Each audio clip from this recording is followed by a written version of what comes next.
வணக்கம் மக்களே, இந்த காணொலியில் சிட்டி ஆஃப் பேர்ல்ஸ்னு அழைக்கப்படுகின்ற ஹைதராபாத்தில் இருக்க டூரிஸ்ட் பிளேசஸ்லாம் என்னென்ன டைமிங்ஸ், என்ன என்ட்ரி ஃபீஸ் எவ்வளோ, எப்படி ஈஸியாக சுற்றி பார்க்குறதுன்றதை பற்றி கம்ப்ளீட்டாக அந்த வீடியோவில் சொல்லியிருக்கோம். வாங்க வீடியோக்குள்ளே போகலாம்.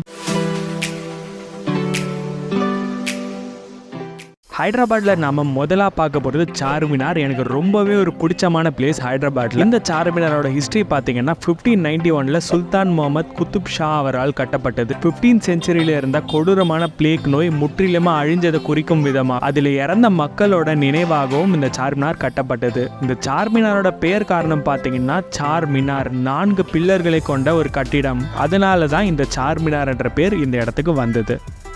இந்த பியூட்டிஃபுல்லான சார்மினாரை நீங்கள் வெளியிலேருந்து மட்டும் பார்க்காம உள்ளே போயும் நீங்கள் போய் பார்க்கலாம். காலையில் 9 மணிலேருந்து ஈவினிங் 5:30 வரைக்கும் சார்மினார் மேலே போய் பார்க்குறதுக்கு உங்களை அலோவ் பண்ணுறாங்க. என்ட்ரி ஃபீஸாக பார்த்தீங்கன்னா பெர் பர்சனுக்கு 25 rupees கலெக்ட் பண்ணுறாங்க. அண்ட் சார்மினாரை மேலே போய் பார்க்குறதுக்கு அந்த காலத்தில் இந்த படிக்கட்டுகள் மூலயமா தான் நம்ம போய் பார்க்க முடியும். ரொம்பவே குறுகலான ஒரு பாதை, கூட்டம் நிறைய இருக்க டைமில் ரொம்ப பொறுமையாக தான் நம்மளால் போக முடியும். அப்படியே மேலே போயிட்டீங்கன்னா ஓல்டு ஹைதராபாத் சிட்டியோட ஃபுல் வியூ உங்களால் பார்த்து ரசிக்க முடியும். நாங்கள் ஒரு ஈவினிங் டைம் போயிருந்ததால் சார்மினாரை சுற்றி நிறைய க்ரௌட் இருந்துச்சு. மேல இருந்து பார்க்க ரொம்பவே அழகாக இருந்துச்சு.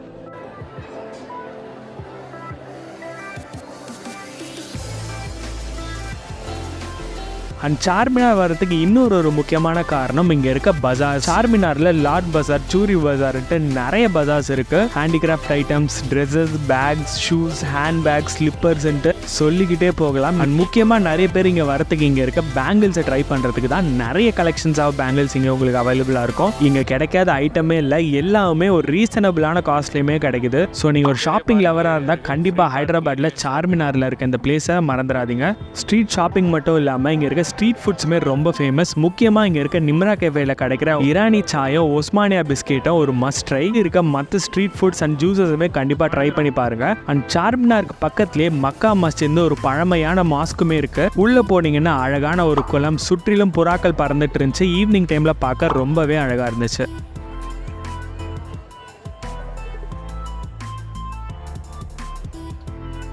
அண்ட் சார்மினார் பக்கத்தில் இருக்க இன்னொரு முக்கியமான இடம் சௌமஹாலா பேலஸ். இந்த பேலஸுக்கு என்ட்ரி ஃபீஸை 100 rupees கலெக்ட் பண்ணுறாங்க. மொபைலுக்கு தனியாக 50 rupees. Morning 10 AM evening 5 PM வரைக்கும் ஓப்பனில் இருக்கும். ஃப்ரைடே மட்டும் ஹாலிடே. உள்ள அழகான கார்டன்ஸ், விண்டேஜ் கார், அரச குடும்பம் சம்மந்தப்பட்ட நிறைய பொருட்களை உங்களால் உள்ள பார்க்க முடியும். நேரம் இருந்தால் கண்டிப்பாக விசிட் பண்ணி பாருங்க. இரண்டாவதாக நம்ம பார்க்க போகிற இடம் கோல்கொண்டா ஃபோர்ட். ஹைதராபாடோட ரொம்பவே ஒரு முக்கியமான பிளேஸ். சார்மினார்லேருந்து உங்களுக்கு டேரெக்டாக கோல்கொண்டா வரைக்கும் 66Gன்ற ஒரு பஸ்ஸுமே இருக்குது. வெளியிலேருந்து கோல்கொண்டா ஃபோர்ட்டை பார்க்கவே ரொம்ப பிரம்மாண்டமாக இருந்துச்சு. அந்த மிடில் சுவர்கள், புல்தரைகள்லாம் ஒரு கோட்டை எப்படி இருக்கணுன்றதுக்கு அழகான ஒரு சான்றாக இருந்துச்சு. அண்ட் நுழைவு வாயிலே உங்களுக்கு கோல்கொண்டா ஃபோர்ட்டோட கைட்ஸ் தேவைப்பட்டதுன்னு நீங்கள் எடுத்துக்கலாம். அண்ட் அடுத்ததாக நீங்கள் செக்கிங் ஏரியாவுக்கு போவீங்க. ரொம்பவே ஸ்ட்ரிக்டான ஒரு செக்கிங் ப்ராசஸாக இருந்துச்சு. ட்ரோன்ஸ், கிம்பல், செல்ஃபி ஸ்டிக் எதுவுமே அலோவ் பண்ண மாட்டாங்க. எல்லாத்தையும் எடுத்துகிட்டு போய் நாங்கள் லாக்கர் ரூமில் வச்சுட்டு தான் திரும்பி வந்தோம். அண்ட் டிக்கெட் ப்ரைஸை பொறுத்த வரைக்கும் என்ட்ரி ஃபீஸாக ஒருத்தருக்கு 25 rupees கலெக்ட் பண்ணுறாங்க. DSLR வச்சுருந்தீங்கன்னா அதுக்கு ஒரு 25 rupees நீங்கள் பே பண்ணுற மாதிரி. அண்ட் ஈவினிங் நடக்கிற லைட் ஷோ பார்க்கணுன்னாலும் இங்கே தான் நீங்கள் டிக்கெட்ஸ் ஒரு வழியாக டிக்கெட் எடுத்துகிட்டு நாங்கள் உள்ளே போயிட்டோம். அண்ட் கோல்கொண்டா ஃபோர்ட்டை உள்ளே போகும்போது நிறைய பேர் நுழைவு வாயிலே நின்று கிளாப் பண்ணிட்டு இருந்தாங்க. அதுக்கான காரணம் என்னன்னு பார்த்தீங்கன்னா இங்கே இருக்க எக்கோ டெக்னாலஜி. இங்கே இவர் கை தட்டுறது கோட்டையோட மேலே இருக்க காவலாளி வரைக்கும் போய் சேரும்னு சொல்கிறாங்க. அவங்க சொன்ன மாதிரி அந்த இடமும் ரொம்ப ஒரு ஸ்ட்ராங்கான வைப்ரேஷன்ஸ் ஏற்படுத்துச்சு. அது பக்கத்துலேயே ஒரு கேன்டீனுமே இருக்குது. உங்களுக்கு தேவையான வாட்டர் பாட்டில், ஸ்நாக்ஸ் இங்கே அங்கே வாங்கிக்கலாம். அண்ட் கோல்கொண்டா ஃபோர்ட்டை பொறுத்த வரைக்கும் இப்போ ஓரளவுக்கு நல்லா நீட்டாகவே மெயின்டைன் பண்ணியிருக்காங்க. அண்ட் கோல்கொண்டா ஃபோர்ட் இந்தியாவில் இருக்க 4வது மிகப்பெரிய ஃபோர்ட். கீழே இருந்து பார்க்கும்போதே அதோட பிரம்மாண்டம் தெரியுது. இந்த கோட்டை காக்கத்திய மன்னர்களால் 11ஆம் நூற்றாண்டு கிட்ட கட்டப்பட்டது. கோல்கொண்டா கோட்டை ஆரம்ப காலத்தில் மட்வால்ஸை வச்சு தான் கட்டினாங்க. அதன் பிறகு கைப்பற்றிய குத்துப் ஷாஹி மன்னர் மேலும் பலமாக கட்டினாங்க. ரொம்பவே வியக்கத்தக்க வகையில் அந்த காலத்திலே நிறைய டெக்னாலஜி ஃபீச்சர்ஸ் எல்லாம் வச்சு இந்த கோட்டையை கட்டியிருக்காங்க. ரொம்பவே ஒரு பிரம்மாண்டமான கோட்டையாக இருந்தாலும் ஒரு சில இடங்கள் ரொம்ப திகிலு வகையிலே இருந்துச்சு. அண்ட் இந்த கோல்கொண்டா கோட்டையை இந்தியாவில் இருக்க ஒன் ஆஃப் த ஹாண்டட் பிளேசஸ்னுமே சொல்றாங்க. ஒரு பெரிய சிட்டியே இருந்த ஒரு இடம் இப்போ முற்றிலுமா அழிஞ்சு போயிடுச்சு. முக்கியமாக கோல்கொண்டா டைமண்ட்ஸ், கொல்லூர் மைன்ஸ்ல இருந்த டைமண்ட்ஸ் எல்லாத்தையும் வணிகம் பண்ண ஒரு இடமா இந்த கோல்கொண்டா கோட்டை இருந்துச்சு. இந்த கோட்டைக்குள்ளேயே தர்பார் மண்டபம், விக்டரி கேட், குளியல் தொட்டிகள், டாய்லெட்ஸ் மற்றும் நிகழ்ச்சிகள் நடந்தா பார்க்கறதுக்கு ஒரு பெரிய மேடைன்னு சொல்லிக்கிட்டே போகலாம். அண்ட் கோல்கொண்டா ஃபோர்ட் வந்தீங்கன்னா கண்டிப்பா மேலே வரைக்கும் போய் பாருங்க. ஏன்னா இந்த கோட்டைக்கு மேல 1000 வருடம் பழமையான ஜெகதாம்பா கோயில் ஒன்று இருக்கு. இந்த கோட்டை உருவானதுக்கும் அந்த கோயில் தான் காரணம்னு சொல்றாங்க. இந்த கோல்கொண்டான்ற வார்த்தைக்கான அர்த்தம் பாத்தீங்கன்னா மேய்ச்சலுக்கான ஒரு மலை. ஸோ 11ஆம் நூற்றாண்டுல மேய்ச்சலுக்காக இங்க வந்த ஒரு சிறுவன் ஒரு கடவுள் சிலையை பார்த்திருக்கான். அதுதான் இப்ப மேல இருக்க ஜெகதாம்பா கோயில். அதன் பிறகுதான் இந்த மலையை சுற்றிலும் ஒரு பெரிய கோட்டை எழுப்பப்பட்டது. ஜெகதாம்பா கோயில் பக்கத்திலேயே மகாகாளி கோயிலுமே ஒரு பாறைக்கு அடியில் அமைஞ்சிருக்கு. மற்றும் ஒரு பள்ளி வாசலையுமே உங்களால இங்க இருந்து பார்க்க முடியும். அண்ட் கோட்டையோட மேல இருந்து கீழே பார்க்குற வியூமே ரொம்ப அழகா இருந்துச்சு. அண்ட் ஃபைனலா கோல்கொண்டா கோட்டையில அரௌண்ட் ஒரு 7 மணிக்கு லேசர் ஷோவோட நடக்கும். இந்த ஷோல இந்த கோட்டையோட வரலாறை பத்தி இங்கிலீஷ், தமிழ், ஹிந்தின்ட்டு 3 மொழிகளில் சொல்லுவாங்க. அதுக்கு தனியா நீங்க டிக்கெட் எடுக்கிற மாதிரி இருக்கும். 80 rupees 140 rupees 2 கேட்டகரியில டிக்கெட் இருக்கு. அந்த லைட் ஷோவுமே பார்க்க ரொம்பவே நல்லா இருக்கும்னு சொல்லியிருந்தாங்க. எங்களால அட்டன் பண்ண முடியல. உங்களுக்கு நேரம் இருந்தா கண்டிப்பா அந்த லைட் ஷோவை ட்ரை பண்ணி பாருங்க. கோல்கொண்டால இருந்து நாங்க அடுத்ததா போன இடம் குதுப் ஷாஹி டோம்ஸ். கோல்கொண்டால இருந்து ரொம்ப பக்கத்துல தான் இந்த இடம் அமைஞ்சிருக்கு. இந்த 106 ஏக்கர்ல அப்ப வாழ்ந்த மன்னர்களோட 7 டூம்ஸ் இருக்கு. அதாவது அந்த மன்னர்களோட கல்லறை. இந்த குதுப் ஷாஹி டூம்ஸுக்கு என்ட்ரி ஃபீஸா 50 rupees கலெக்ட் பண்றாங்க. ரொம்பவே ஒரு அமைதியான இடம் தான். கோல்கொண்டா கோட்டையில இருந்த அளவுக்கு நீங்க கூட்டத்தையே உங்களால பார்க்க முடியாது. இருந்தாலும் ஒரு வரலாற்று சிறப்புமிக்க ஒரு இடம். ஒவ்வொரு டூம்லயும் சார்கோஃபேகஸ் ஒன்று, அதாவது கல்லால் உருவாக்கப்பட்ட ஒரு செவப்பெட். குதுப் ஷாஹி எம்பையர்ல இருந்த 7 முக்கியமான மன்னர்கள் இந்த கல்லறைகள்ல தான் உறங்கிட்டு இருக்காங்க. பல்வேறு படையெடுப்புகளின் போது இந்த டூம்ஸ் எல்லாம் ரொம்ப சேதம் அடைந்தது. பல ஆண்டுகளின் உழைப்புக்கு அப்புறம் இந்த இடம் சீரடைந்துட்டு வருது. அண்ட் உள்ள கேண்டீன் ஃபெசிலிட்டிஸ்லாம் எதுவுமே கிடையாது. சின்னதா ஒரு தள்ளு வண்டியில ஸ்நாக் ஐட்டம்ஸ் மட்டும் வித்துட்டு இருந்தாங்க. தேவைப்பட்டுச்சுன்னா வாங்கிக்கோங்க. அண்ட் இந்த இடத்துல இருக்க இன்னொரு முக்கியமான இடம் இங்க இருக்க குயின்ஸ் டாம். இந்த குயின்ஸ் டாம்ல இருக்க ராணி சார்மினாரா முன்னரா கட்டியதா சொன்ன சுல்தான் முகமது அவர்களோட மகள். இங்க இருக்க இன்னொரு மன்னரோட மனைவியாவும் மற்றொரு மன்னரோட தாயாவும் இருக்காங்க. அரச குடும்பத்துக்கு ரொம்ப நெருக்கமா இருந்த டாக்டர்ஸ், ஒர்க்கர்ஸோட டாம்ஸுமே இங்க இருக்கு. அண்ட் பக்கத்துலயே உங்களுக்கு ஒரு பெரிய மெடோ ஸ்டெப் எல்லாமே. அண்ட் மெடோ சைட் நீங்க விசிட் பண்ணோம்னா அதுக்கு தனியான ஒரு என்ட்ரன்ஸ் இருக்கு. பட் நாங்க அதை விசிட் பண்ணல. இங்க இருந்து பார்க்கும்போதே ரொம்ப அழகா இருந்துச்சு. நேரம் இருந்தா நீங்க அந்த மெடோஸ் பார்க்கையும் கண்டிப்பா விசிட் பண்ணுங்க. அடுத்ததா நம்ம லிஸ்ட்ல இருக்கிறது உசைன் சாகர் லேக். ஹைதராபாத்ல நீங்க கண்டிப்பா விசிட் பண்ண வேண்டிய ஒரு பிளேஸ் இந்த உசைன் சாகர். இது ஒரு ஆர்டிபிஷியல் லேக் தான், இருந்தாலும் ரொம்பவே அழகான ஒரு இடம். ஈவினிங் டைம்ல வந்தீங்கன்னா சூப்பராகவே இருக்கும். சன்ரைஸ் அண்ட் சன்செட்டுக்கு ரொம்பவே ஒரு பர்ஃபெக்டான பிளேஸ். உசைன் சாகர்ல முக்கியமா இருக்க ஒரு ஹைலைட் இங்க இருக்க புத்தா ஸ்டாச்சு. இதுக்கு நீங்க லும்பினி பார்க்ல இருந்து போட்டிங் மூலமா போகலாம். இந்த லும்பினி பார்க்கோட டைமிங்ஸ் பாத்தீங்கன்னா மார்னிங் 9 to ஈவினிங் 9. ஈவினிங் டைம்ல நல்ல வாட்டர் ஃபால் செட்டப், லைட்ஸ் எல்லாம் போட்டு இன்னுமே அழகா வச்சிருப்பாங்க. நாங்க மார்னிங் டைம் தான் போனோம். ஸோ இங்க போட்டிங் போறதுக்கு டிக்கெட் பிரைஸ் பாத்தீங்கன்னா 50 rupees. இந்த 50 rupees போட்ல போனா மட்டும்தான் உங்களை புத்தா ஸ்டாச்சுல டிராப் பண்ணுவாங்க. இது இல்லாம மற்ற ஸ்பீட் போட்லாம் எடுத்தீங்கன்னா ஜஸ்ட் லேக்க ஒரு ரவுண்ட் சுத்திட்டு உங்களை டிராப் பண்ணிடுவாங்க. லும்பினி பார்க்குக்குமே நீங்க தனியா என்ட்ரி ஃபீஸ் பே பண்ற மாதிரி இருக்கும். பெர் பர்சனுக்கு 20 rupees கலெக்ட் பண்றாங்க.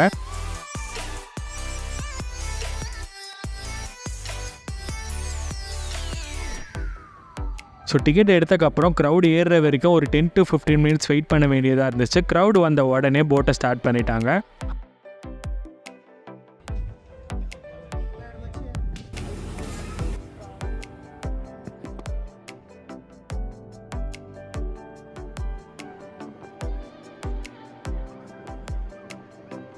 அந்த காமான லேக்கில் ஒரு 5 minutes ரைடில் நாங்கள் புத்தா ஸ்டாச்சுவை ரீச் பண்ணிட்டோம்.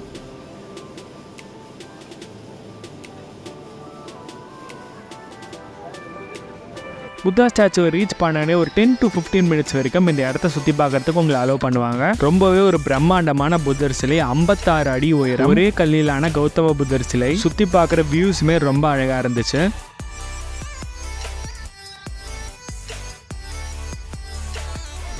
நாங்களுமே ஒரு 2-3 ஃபோட்டோஸ் எடுத்துகிட்டு சுற்றி பார்த்துட்டு அங்கேருந்து கிளம்பிட்டோம். அண்ட் அங்கேருந்து நாங்கள் நெக்ஸ்ட்டாக போன இடம் பிர்லா மந்திர். இந்த கோயில் உசைன் சாகர்லேருந்து ஒரு 5 to 10 minutes நீங்கள் ரீச் பண்ணிடலாம். ரொம்பவே ஒரு அமைதியான பீஸ்ஃபுல்லான பிளேஸ். இந்த கோயிலில் மொபைல் ஃபோன்ஸ் எதுவுமே அலோட் கிடையாது. ஸோ எங்களால் வீடியோஸ் எதுவும் எடுக்க முடியல. ரிலாக்ஸிங்கான ஒரு டூரிஸ்ட் பிளேஸ் போகணுன்னா கண்டிப்பாக பிர்லா மந்திர் விசிட் பண்ணிட்டு வாங்க. அண்ட் நெக்ஸ்ட்டாக அங்கேருந்து நாங்கள் உசைன் சாகர் பக்கத்தில் இருக்க என்டிஆர் கார்டன்ஸுக்கு போயிருந்தோம். அண்ட் இந்த என்டிஆர் கார்டன்ஸில் 2 இடம் இருக்குது. ஒன்று என்டிஆர் ராமாராவுக்கான நினைவிடம். இந்த இடத்துல நீங்கள் ஸ்லிப்பர்ஸ் எல்லாம் ரிமூவ் பண்ணிட்டு உள்ளே போகிற மாதிரி இருக்கும். இதுக்கு என்ட்ரி ஃபீஸ் எதுவுமே கிடையாது. ஒரு 5 to 10 minutes இந்த இடத்துல நாங்கள் ஸ்பெண்ட் பண்ணிட்டு பக்கத்தில் இருக்க கார்டன் ஏரியாவுக்கு போயிட்டோம். கார்டன் ஏரியாக்குள்ளே போகணுன்னா உங்களுக்கு என்ட்ரி ஃபீஸ் இருக்குது. பெர் பர்சனுக்கு 20 rupees கலெக்ட் பண்ணுறாங்க. பெரிய பேக்ஸ்லாம் வச்சிருந்தீங்கன்னா கிளாக் ரூமில் கொடுத்துட்டு போகிற மாதிரி இருக்கும். உள்ளே போனீங்கன்னா நிறைய ஃபன்னான ஆக்டிவிட்டிஸ் இருக்குது. 3D cinema, under water tunnel, haunted house, ஒரு சில அம்யூஸ்மெண்ட் பார்க் ரைட்ஸுமே உள்ள வச்சிருக்காங்க. இந்த பார்க்லேருந்து பார்க்கும்போது அம்பேத்கர் ஸ்டாச்சு ரொம்ப அழகாக அழகா தெரிஞ்சிச்சு. பிரம்மாண்டமான அம்பேத்கர் ஸ்டாச்சு 2023 தான் கட்டினாங்க. உசேன் சாகர் லேக் பக்கத்துலயே இருக்கு. இந்த அம்பேத்கர் ஸ்டாச்சோட உயரம் பாத்தீங்கன்னா 125 அடி. இந்த என்டிஆர் கார்டன்ஸை பொறுத்த வரைக்கும் ஃபேமிலி அண்ட் சில்ட்ரன்ஸோட வந்தீங்கன்னா நல்லாவே என்ஜாய் பண்ணிட்டு போகலாம். நெக்ஸ்ட்டாக அதை முடிச்சுட்டு பன்சிலால் பெட்டுன்ற ஒரு ஏரியாவில் இருக்க ஸ்டெப்வெல்லை நோக்கி நாங்கள் ஸோ இந்த ஸ்டெப்பில் பார்க்குறதுக்கு என்ட்ரி ஃபீஸாக 50 rupees கலெக்ட் பண்ணாங்க. என்னை ரொம்பவே ஆச்சரியமூட்டியது இந்த இடத்துக்கு பின்னாடி இருக்க வரலாறு தான். 2-3 years பேக் வரைக்கும் இந்த ஸ்டெப்வெல் ஒரு குப்பை கிடங்காக தான் இருந்துச்சு. 300-400 வருடங்களுக்கு முன் கட்டப்பட்ட இந்த பழமையான ஸ்டெப்வெல் 90s நடந்த சில தற்கொலைகள் பின்பு பராமரிப்பு இல்லாத ஒரு காரணத்தால் ஒரு பெரிய குப்பை கிடங்காவே மாறிட்டு வந்துச்சு. ஒரு 3-4 வருடத்துக்கு சமூக ஆர்வலர்களும் தெலங்கானா கார்பரேஷனும் சேர்ந்து இந்த இடத்த தூர ஆரம்பிச்சாங்க. 500 நாள் கடின உழைப்பு பிறகு செதிலம் அடைந்த இந்த ஸ்டெப்வெல்ல மறுபடியும் சீரமைச்சாங்க. இப்போ தெலங்கானால இருக்க ஒரு டூரிஸ்ட் பிளேஸாவே இந்த இடம் மாறிடுச்சு. அந்த ஸ்டெப்வெல் பக்கத்திலேயே தூர்வாரினப்போ இங்க கிடைச்ச பொருட்கள் மற்றும் இந்த இடம் உருவானதுக்கான கதையை பத்தி கம்ப்ளீட்டா சொல்லியிருக்காங்க. உங்களுக்கு ஆர்வம் இருந்தா கண்டிப்பா ஹைதராபாத் போகும்போது இந்த இடத்தையும் மறக்காம விசிட் பண்ணிட்டு வாங்க. இது மட்டும் இல்லாம உசேன் சாகரை சுத்தி இன்னுமே சுற்றி பார்க்க நிறைய இடங்கள் இருக்கு. Jalavihar water park, Indira park, snow world நிறைய ஃபன்னான பிளேசஸ் இருக்கு. ஹைதராபாத் வந்தீங்கன்னா உசேன் சாகர் லேக் சுத்தி இருக்க பிளேசஸ் கண்டிப்பா விசிட் பண்ணுங்க. அடுத்ததா நம்ம பார்க்க ஒரு பிளேஸ் நேரு ஜூவாலஜிக்கல் பார்க். ரொம்பவே ஒரு சூப்பரான பிளேஸ். இந்த ஜூக்குள்ளேயே உங்களுக்கு toy train, lion tiger safari, butterfly பார்க்ன்ட்டு எக்கச்சக்கமான இன்ட்ரெஸ்டிங்கான பிளேசஸ் இருக்கு. இந்த நேரு ஜூவாலஜிக்கல் பார்க்க பத்தின ஒரு கம்ப்ளீட்டான வீடியோ நம்ம சேனல்ல இருக்கு. கண்டிப்பா உங்களுக்கு தேவையான இன்ஃபர்மேஷன்ஸ் எல்லாத்தையும் அந்த வீடியோல சொல்லியிருக்கேன். மறக்காம அதையுமே பாருங்க. அண்ட் நெக்ஸ்டா ஹைதராபாத்ல இருக்க சலாஜங் மியூசியம். இந்த மியூசியத்துக்கு என்ட்ரி ஃபீஸா 50 rupees கலெக்ட் பண்றாங்க. மொபைல் போன் வச்சிருந்தீங்கன்னா அதுக்குமே தனியா ஒரு 50 rupees பே பண்ற மாதிரி இருக்கும். பேக்ஸ்லாம் அதை எடுத்துட்டு வந்தீங்கன்னா உள்ள அலௌட் கிடையாது. இங்க இருக்க க்ளோக் ரூம்ல உங்க பேக்ஸ் எல்லாம் வச்சுட்டு நீங்க டோக்கன் வாங்கிட்டு போற மாதிரி இருக்கும். மியூசியமோட டைமிங் பாத்தீங்கன்னா மார்னிங் 10 AM ல இருந்து ஈவினிங் 5 PM வரைக்கும். ரொம்பவே ஒரு ஆர்கனைஸ்டான மியூசியம்னு சொல்லுவேன். உள்ள பாக்குறதுக்கு நிறைய விஷயங்கள் இருக்கு. Manuscripts, marble sculpture, ivory carvings, miniature art, நிறைய ஐடல்ஸுமே இருக்கு. சாப்பிடுறதுக்கு உள்ளே ஒரு கேன்டீனுமே இருக்கு. And rest rooms and toilet ஃபெசிலிட்டிஸுமே இருக்கு. இந்த சலாஜங் மியூசியம் மொத்தம் பாத்தீங்கன்னா 2 மாடிகளுக்கு ஒரு பெரிய ஒரு மியூசியம் தான். செகண்ட் ஃப்ளோர்ல உங்களுக்கு அந்த காலத்துல பயன்படுத்தின கிளாஸ் ஐட்டம்ஸ், கிளாஸ் லைட்ஸ் எல்லாம் உங்களால பார்க்க முடியும். நீங்க ஒரு ஹிஸ்டரி லவரா இருந்தா கண்டிப்பா சலாஜங் மியூசியமை மிஸ் பண்ணாதீங்க. அடுத்ததா நம்ம லிஸ்ட்ல இருக்கிறது ஜூபிலி ஹில்ஸ்ல அமைஞ்சிருக்க ஸ்ரீ வெங்கடேஸ்வர சுவாமி டெம்பிள். இந்த கோயில் சின்னதா ஒரு மலைக்குன்று மேல அமைஞ்சிருக்க ஒரு அழகான கோயில். வண்டியை கீழே பார்க் பண்ணிட்டு படிக்கட்டுகள் மூலமாவும் போகலாம், இல்ல டைரக்டா கார்ல டிரைவ் பண்ணி நீங்க டெம்பிளோட என்ட்ரன்ஸ் வரைக்குமே போகலாம். மலைக்குன்று மேல அமைஞ்சிருக்கிறதால மேல இருந்து பாக்குற வியூமே ரொம்ப அழகா இருந்துச்சு. முக்கியமான ஒரு விஷயம், இந்த கோயில் திருப்பதி பாலாஜி கோயில ரெஃபரன்ஸா வச்சு கட்டப்பட்ட ஒரு கோயில். அதுக்கேத்த மாதிரியே அந்த கருவறைக்குள்ள போய் பாலாஜியை தரிசிக்கும் போது கண்டிப்பா உங்களுக்கு திருப்பதியில இருக்க வைப்ஸை நீங்க ஃபீல் பண்ணுவீங்க. ரொம்பவே நீட் அண்ட் கிளீனாவும் மெயின்டைன் பண்ணியிருந்தாங்க. டிடிவி தான் இந்த கோயிலையுமே மெயின்டைன் பண்றதால எவ்ரி சாட்டர்டே திருப்பதியில கிடைக்கிற அதே டேஸ்டான லட்டு இங்கேயுமே கிடைக்கும். அடுத்ததை நம்ம பார்க்க போறது பூரி ஜெகநாத் மந்திர். பூரியில இருக்க ஜெகநாத் கோயிலை ரெஃபரன்ஸா வச்சு கட்டப்பட்ட ஒரு கோயில் தான் இந்த பூரி ஜெகநாத் மந்திர். பார்க்கறதுக்கும் உங்களுக்கு பூரியில இருக்க ஜெகநாத் கோயில் போலவே இந்த கோயில் காட்சியளிக்குது. உள்ள அழகா தனித்தனி கோஷ்டங்கள்ல ஹனுமர், விநாயகர், காளி, நவகிரகங்கள் எல்லா முக்கியமான கடவுள்களையும் இங்க நம்மளால பார்க்க முடியும்.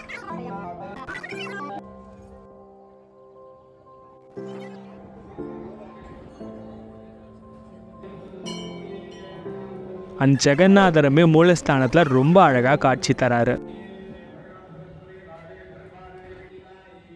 அண்ட் ஃபைனலாக சிட்டிக்குள்ளே பார்க்க போகிற நம்ம கடைசி tourist place ISKCON temple. ISKCON டெம்பிளை பற்றி எல்லாருக்குமே மோஸ்ட்டாக தெரியும். கிருஷ்ணருக்காக கட்டப்பட்ட ஒரு கோயில். கிருஷ்ணரை பற்றின பாடல்கள், ஆடல் ஓரளவுக்கு ஒரு வைபாகவே இருக்கும். ஸோ இஸ்கான் டெம்பிளுமே ஹைதராபாத்தில் இருக்க டூரிஸ்ட் பிளேஸில் உங்கள் லிஸ்ட்டில் ஆட் பண்ணிக்கலாம். ஸோ இனிமேல் நம்ம பார்க்க போகிறது ஹைதராபாத்தில் இருந்து கொஞ்சம் அவுட்ஸ்கர்ட்ஸில் இருக்க டூரிஸ்ட் பிளேசஸ். அதில் முதலாவதாக முக்கியமாக நீங்கள் விசிட் பண்ண வேண்டிய இடம் வீசா பாலாஜி கோயில். இந்த இடம் சில்கூர்ன்ற ஒரு இடத்துல அமைஞ்சிருக்கு. இந்த வீசா பாலாஜி கோயில் 500 ஆண்டுகளுக்கு முன் கட்டப்பட்ட ஒரு கோயில். கோயிலுக்குள்ள இருக்க பாலாஜி சிலை தானாகவே மண்ணில இருந்து எடுக்கப்பட்ட ஒரு சிலை. அப்படி எடுக்கும்போது கம்பியால் ஏற்பட்ட தழும்ப இப்ப கூட சிலையில உங்களால பார்க்க முடியும்னு சொல்றாங்க. இந்த சில்கூர் பாலாஜிக்கு இன்னொரு பேர் இருக்கு, அதுதான் வீசா பாலாஜி கோயில். 90s காலகட்டத்தில் இங்க வந்த ஸ்டூடெண்ட்ஸ் அவங்களோட வீசா ப்ராசஸை வேண்டி இந்த கோயிலை சுத்தி ஒரு 11 சுற்று சுத்தி வந்திருக்காங்க. அதன் பின்னர் சிறிது நாட்களிலே அவங்களோட வீசா ப்ராசஸுமே அப்ரூவ் ஆயிடுச்சு. வேண்டுதல் நிறைவேறிட்டதால திரும்பியுமே வந்து இந்த கோயிலை சுற்றி 108 சுற்றுகள் சுற்றி வந்திருக்காங்க. அதன் பிறகு நிறைய பேர் அவங்களோட படிப்பு மற்றும் வேலை சம்பந்த சம்பந்தமாக விசா ப்ராசஸ் ஈஸியாக முடியணும்னு சொல்லிட்டு இங்கே வந்து வேண்டுதலை வச்சிருக்காங்க. அதில் பெரும்பாலான பேருக்கு விசா ப்ராசஸ் எளிதிலே முடிஞ்சிருக்கு. இப்போ நீங்கள் கோயிலுக்கு வந்தாலும் இந்த கோயிலை சுற்றி நிறைய பேர் 108 சுற்றிட்டு இருப்பாங்க. ரொம்பவே ஒரு பவர்ஃபுல்லான கோயில். கோயிலோட டைமிங்ஸ் பார்த்தீங்கன்னா காலையில் 6 மணிலேருந்து மதியம் 1 மணி வரைக்கும் திறந்துருக்கும். சாயந்தரத்தில் 4 மணிலேருந்து 7 மணி வரைக்கும் திறந்துருக்கும். அண்ட் அடுத்ததான் நம்ம பார்க்க போகிறது ராமோஜி ஃபிலிம் சிட்டி. இந்த இடத்துக்கு நாங்கள் போகலை, பட் ஹைதராபாத்தில் இருக்க ரொம்பவே ஒரு முக்கியமான டூரிஸ்ட் பிளேஸ். என்ட்ரி ஃபீஸாக பார்த்தீங்கன்னா 1500 ரூபா கிட்ட வசூலிக்கிறாங்க. ஒரு நாளில் இந்த இடத்த கம்ப்ளீட்டாக உங்களால் சுற்றி பார்க்க முடியாது. குறைந்தபட்சம் 2 நாளாவது தேவைப்படணும் சொல்கிறாங்க. உள்ள உங்களுக்கு பிரம்மாண்டமான ஃபிலிம் செட்ஸ் எல்லாமே இருக்கு. Mahabharatam, railway station set, temple set, cowboy set,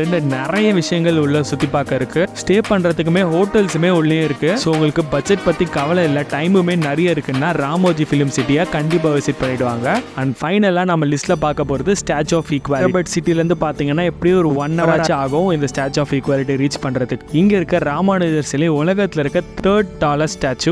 பஞ்சலோகங்களால் ஆன ஒரு சிலை, ரொம்பவே பிரம்மாண்டமாக இருந்துச்சு. இந்த ராமானுஜர் சிலையை நம்ம சென்று பார்க்கறதுக்கு ஒரு நபருக்கு 200 ரூபா கட்டணமாக வசூலிக்கிறாங்க. கொஞ்சம் அதிகம் தான். அதே டைமில் உள்ளே போகும்போது உங்கள் மொபைல்ஸ் எல்லாத்தையும் நீங்கள் டெபாசிட் கவுண்டரில் வச்சுட்டு போகணும். ஸ்லிப்பர்ஸுக்குமே தனியான டெபாசிட் கவுண்டர்ஸ் இருக்கு. வீல் சேர் ஃபெசிலிட்டிஸுமே உங்களுக்கு டிக்கெட் கவுண்டர் பக்கத்துலேயே வச்சிருக்காங்க. ரொம்பவே ஒரு பிரம்மாண்டமான சிலை. மேலேருந்து பார்க்கும்போது ராமானுஜர் அவ்வளோ பிரம்மாண்டமாக தெரிஞ்சார். அண்ட் ராமானுஜர் வைணவ மார்க்கத்தை சேர்ந்தவர்ன்றதால பிரம்மாண்டமான சிலையை சுற்றி 108 திவ்ய தேசங்களையுமே அழகாக செய்து வச்சிருக்காங்க. ஒவ்வொரு திவ்ய தேசத்துலையும் பெருமாள் எப்படி இருப்பாரோ அதே மாதிரி இங்கே அழகாக தனித்தனி சன்னதி அமைச்சு வச்சிருக்காங்க. ரொம்பவே ஒரு யூனிக்கான விஷயமா இந்த இடத்துல இருக்கு. இந்த பெரிய சிலைக்கு கீழே ராமானுஜருக்கு தனியாக தங்கத்திலான ஒரு சிலையுமே இருக்கு. அதையுமே மறக்காம விசிட் பண்ணுங்க. அண்ட் முடிச்சுட்டு வரும்போது வெளியே உங்களுக்கு பெரிய கேன்டீனுமே இருக்கு. உங்களுக்கு தேவையான ஃபுட் ஐட்டம்ஸ் நீங்கள் வாங்கிக்கலாம்.